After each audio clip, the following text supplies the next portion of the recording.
सम्मानित और स्वस्थ जीवन मिले प्रभु। दीना बंधु दीनानाथ लाज मेरी तेरे हाथ। भगवत कृपा गुरु महाराज का आशीर्वाद।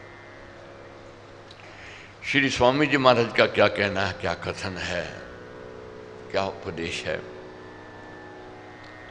तो महाराज का कहना है, हमारा ये विश्वास होना चाहिए कि हमारी प्रार्थना भगवान के पास सुनी जा रही है।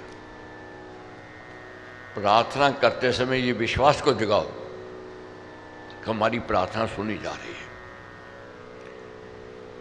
हमारी प्रार्थना के समय हमारा विश्वास होना चाहिए कि हमारी प्रार्थना सुनी जा रही है। कभी कभी शाब्दिक उत्तर भी मिल जाता है, तो इसलिए प्रार्थी का मन निर्मल होना चाहिए और संकल्प भी जो है तीव्र होना चाहिए।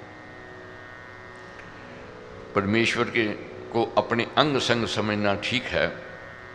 जिस प्रकार हम परस्पर बात करते हैं, इसी प्रकार भगवान को आवाहन करने के पश्चात उसकी उपस्थिति अनुभव करनी चाहिए। और जैसे खुद आपस में बात करते हैं, ऐसे परमेश्वर से बात करनी है।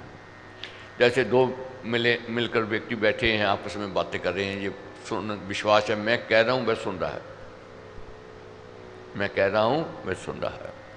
इसी प्रकार जब आवाहन कर लिया परमेश्वर को और उसको अंग संग समझना है कि मेरे अंग संग बैठा है और मैं कह रहा हूँ और वह सुन रहा है, तब बात बनेगी। जैसे रेडियो है, जो टेलीविज़न है, रेडियो में देखते हैं कोई गीत गावे या कोई उपदेश देवे, जब प्रवचन करे, जब भाषण देवे, उस समय उसको ये विश्वास होता है कि मैं बोल रहा हूँ, ये आगे ब्रॉडकास्ट हो रहा है, ब्रॉडकास्ट हो रहा है, वह फिर अपने भाव से बोलता जाता है। इसी प्रकार साधु को विश्वास होना चाहिए, मैं कह रहा हूँ और वह सुन रहा है। जब हमारा विश्वास न हो कि हमारी प्रार्थना सुनी जा रही है, होगी, तो फल भी कमज़ोर है, वह प्राप्ति नहीं होगी। ये मन को विश्वास जगाना है, हमारी प्रार्थना सुनी जा रही है। दुर्बल मन की दुर्बल तरंग दूर तक ना जाकर बीच में टूट जाती है। अतः हमारी प्रार्थना में बल होना चाहिए। दैनिक जीवन में हम लोग देखते हैं, किसी के पास जावें और कहे जी मेरे को नहीं पता, मैं तो आपके पास आया हूँ, मैं तो पूरे विश्वास से आया हूँ, तो आप मेरी सहायता करोगे। उसको करनी ही पड़ेगी, करेगा ही करेगा। क्यों करेगा? वह सोचता है कि ये पूर्ण विश्वास से आया है, मेरे पर भरोसा करके आया है। अगर वही कोई जावे कहे किसी से सहायता मांगने के, कहेंगे मैं आ तो गया हूँ, पता नहीं आप मेरी बात सुनोगे या सुनोगे, नहीं सुनोगे, आप करोगे या नहीं करोगे। भाई इतनी कहने की देर है, करोगे नहीं करोगे, तो बस कहता अच्छा ठीक है अभी करवा लो, कहाँ जाकर करवानी, वह नहीं करेगा। जहाँ से काम करवाना है बस ये कहना है कि भाई मेरे को नहीं पता है, मेरे को तो आप पर विश्वास है, मेरे को आप पर भरोसा है। जैसे डॉक्टर है, डॉक्टर के पास जाओ, कहने लोगों जी पता नहीं तेरी दवाई लगे ना लगे, काम करे ना करे, नहीं लाभ होगा। डॉक्टर के पास जाकर कहते जी मेरे को नहीं पता है, मैं तो पूर्ण विश्वास से आया हूँ। 10 बार सोचेगा कि मैंने क्या देना है, कैसी दवाई देनी है, क्योंकि ये इसको मेरे पर विश्वास है, भरोसा है। ऐसा ना हो विश्वास टूट जाए, इसका भरोसा छूट जाए। इसलिए मालिक पर भरोसा करना है, विश्वास करना है। प्रार्थना करते बड़ा बल आ जाता है। डॉक्टर के कहने पर कि बिजली की मशीन के पास बैठो, उससे तुम्हारे अंदर विद्युत तरंग प्रवेश करके स्वास्थ्य प्रदान करेगी, हमारा विश्वास बैठ जाता है और लाभ भी होता है। डॉक्टर जब कह दे मशीन के आगे बैठ जाओ, खड़े हो जाओ, विद्युत तरंग जावेगी और ये तेरे को स्वास्थ्य लाभ देवेगी। अगर विश्वास है तो लाभ मिलेगा, विश्वास नहीं है नहीं लाभ मिलेगा। भरोसा जगाना है। इसलिए हमारे कहते हैं जितना अधिक विश्वास उतना अधिक लाभ, उतना ही फायदा होगा। हमारे कहते हैं धोबी के कपड़े धो देने से अपना अंतःकरण तो नहीं धुलता है। आप जो लोग साधना करते हैं इनको बड़ा लाभ होता है। प्रार्थना करते कर्ता के अंदर विश्वास की दृढ़ता उत्कृष्ट होनी चाहिए, लचक नहीं होनी चाहिए। जप ही है, ये प्रार्थना ही है। यदि संशयशील मनुष्य हो जावे तो भगवान का गीता में ये कहना है कि मनुष्य जो संशयशील है उसका ना ये लोक है और ना परलोक है। भगवान ने कहा कि हे अर्जुन, जो संशयशील है उसका ना ये लोक ना उसका परलोक, उसको सुख नहीं मिल सकता। इसलिए दृढ़ विश्वास को जगाना है कि 40 का यज्ञ कर रहे हैं, हमारी प्रार्थना सुनी जावे। बार बार एक बात मैं कहता हूं, ये जरूर कहना है, उचित कामना हमारी स्वीकार करना। ऐसा ना हो उनिचित जिद कर ले में उल्टा नुकसान हो जावे, फायदे की बजाय नुकसान हो जाए, घाटा पड़ जाए। ये नहीं करनी। यही कहनी है, जो मेरे हित की है मालिक वह कर दो, मेरे हित की है वह स्वीकार कर लो। जो मेरे अहित की है, अगर मैं उसके लिए जिद कर रहा हूँ या कामना कर रहा हूँ, मेरे को ज्ञान दे दो, मेरे को समय दे दो, ताकि मैं हट छोड़ दूँ, मैं जिद छोड़ दूँ। ये कामना करनी है, प्रार्थना करनी है। धोबी के कपड़े धोने से अंतःकरण नहीं धुलता है, अंतःकरण सत्संग में आकर के धुलता है, सत्संगति में धुलता है। महापुरुषों के उपदेशों का मनन चिंतन करने से अंतःकरण धुलता है। अंतःकरण को साफ करना है, धोना है। इसलिए महाराज क्या कहते हैं, तो जिसे भगवान में संशय हो जावे वह आराधना कैसे करे। इसलिए विश्वास की मात्रा जितनी अधिक उतनी ही साधना में सफलता। बहुत आए हैं, कह रहे हैं कि हमारा काम भी हो गया, जो मनोरथ कामना लेकर के आए थे वे हो गई। लेकिन मैं एक बात उनको कहता हूँ, बीच में छोड़नी नहीं है। ये नहीं काम हो गया तो भाग जाओ, नहीं, ये 40 का यज्ञ करना है। बहुत ऐसे हैं कहते हैं कि काम नहीं हुआ, नहीं सुनवाई हुई। ये सोच गलत है, मिथ्या है, अज्ञानता है। बहुत ऐसे हमारे पाप दोष होते हैं, कोई ना कोई गलतियां होती हैं, उनको धुलने में समय लगता है। जैसे कोई रोग बढ़ जावे और कहोगे बस दवाई अभी ली तो अभी इलाज, अभी लाभ, उसको समय लगता है। डॉक्टर कहता है कि मैंने अंदर से रोग निकालना है, तो इसको तेरे को नियमित रूप से दवाई लेनी पड़ेगी और परहेज करना पड़ेगा। इसी प्रकार नियमित रूप से हमें सत्संग जाना है, प्रार्थना करनी है और कुसंग से बचना है और कुतर्क से बचना है, प्राप्ति होवेगी।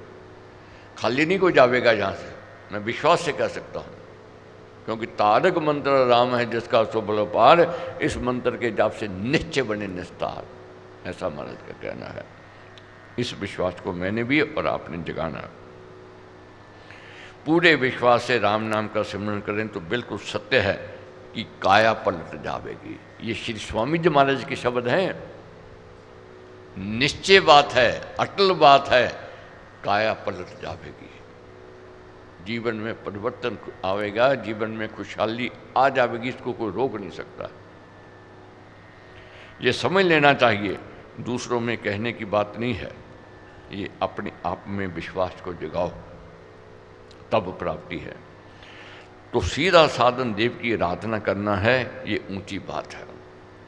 ठीक वही रहते हैं जो उसकी आराधना करते हैं विश्वास से, उन्हीं को लाभ होता है, उन्हीं को प्राप्ति होती है।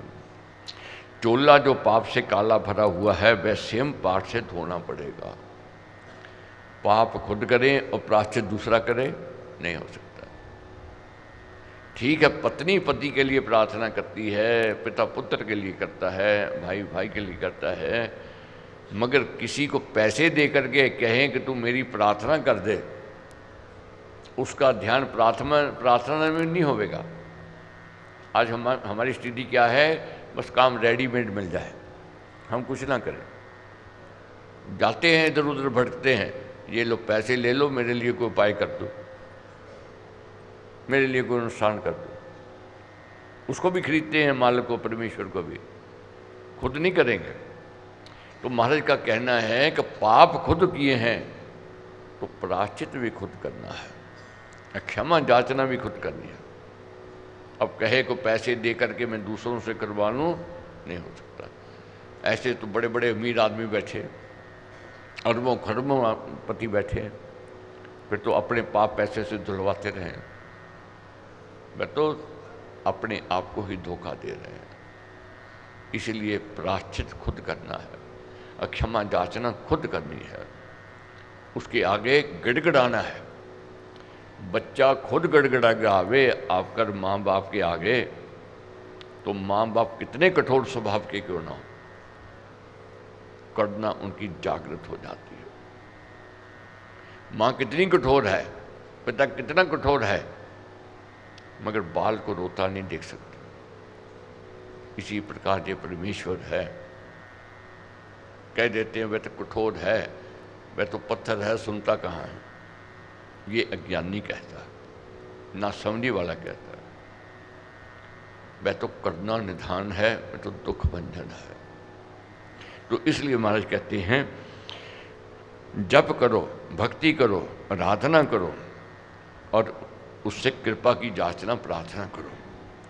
पत्नी के हृदय में पति के लिए निकली बात तो ठीक है, पर पैसे लेकर पाठ करने वाले का तो यही सिमरन कि पाठ की समाप्ति पर मेरे को कितना पैसा मिलेगा, उसका ध्यान उसी में रहेगा। पैसे देकर के कोई करवावे तो उसका ध्यान कहाँ है? प्रार्थना करने वाला घड़ी की ओर रहेगा, उठूँ मैं जाकर पैसे ले लूँ। तो प्रार्थना खुद करनी है। महाराज कहते हैं जैसे टेलीफोन पर किसी से खुद बात करनी है तो सीधे खुद बात करो तो बात बन जाएगी, किसी से करवाओगे तो बात नहीं बनेगी। ठाकुर द्वारे जाओ, खुद प्रार्थना करो तो बात अलग है, नौकर के आगे फूल चढ़वा दो वह बात अलग है। अब देखते हो आज कैसे स्थिति है, जो खुद आप करके आपको शुभकामना दे करके जाता है। जैसे आपका कोई जन्मदिन है, मैरिज एनिवर्सरी है, जो सीधा आपको टेलीफोन करता है, वह भाव आपका अलग होगा, उसका भी भाव अलग होगा। तो आज क्या प्रथा चल गई है, पैसे दे आते हैं, उसको कह देते हैं फूल भेज देना, उसको बुके भेज देना। ठीक है, वह फूल आ जाता है, वह भी अलग रख देता है, उसका भी वह रुझान नहीं होता है। आ गया जी, ठीक है, आ गया। ठाकुर द्वारे जाना है। महाराज कहते हैं फूल चढ़ाना बुरा नहीं है, मगर चोरी से लेकर के कोई जावे चढ़ावे वह अच्छा बनी है। किसी के बगीचे से फूल चुराया और ठाकुर द्वारे ले गए। अर्थात महाराज का क्या कहना है, कोई कहे मैं खोटी कमाई से ठाकुर को प्रसन्न कर लूँ। अक्सर हम लोग करते हैं, बेईमानी की कमाई तो कर ली, और परमेश्वर को चुप करवाने के, जैसे जग को चुप करवाने के लिए पैसा खर्च देते हैं, ठाकुर को भी चुप कराने के लिए भेंट देते हैं। मालिक महाराज कहते हैं वह जानता है, समझता है, वह अज्ञानी नहीं है, ज्ञानी है। तो इसलिए ये जानना है, खुद प्रायश्चित करना है, खुद क्षमा याचना करनी है, तब लाभ प्राप्त होता है। तो इसलिए महाराज कहते हैं हर समय ये कहो, वृद्धि आस्तिक भाव की, शुभ मंगल संचार, अबुदे सद्धर्म का, राम नाम विस्तार। वृद्धि क्या है? मालिक से कहना है कि हे परमेश्वर, मेरे अंदर और जग के अंदर वृद्धि हो बे आस्तिक भावना की और शुभ का संचार हो। जब सब के लिए महाराज कहते हैं हम प्रार्थना करेंगे, तो हम भी उसके बीच में आ गए, हम अलग नहीं रहे। कोई कह दे जी मेरे को क्या जरूरत है सबके लिए प्रार्थना के लिए, मैं तो अपने लिए कर लूँ बहुत है। महाराज कहते हैं सबके लिए करने से अपने लिए लाभ होवेगा ही होवेगा, इसको कोई रोक नहीं सकता है। पहली बात तो है कि आस्तिक भाव की वृद्धि हो, ये उद्देश्य है, ये निष्काम कामना है।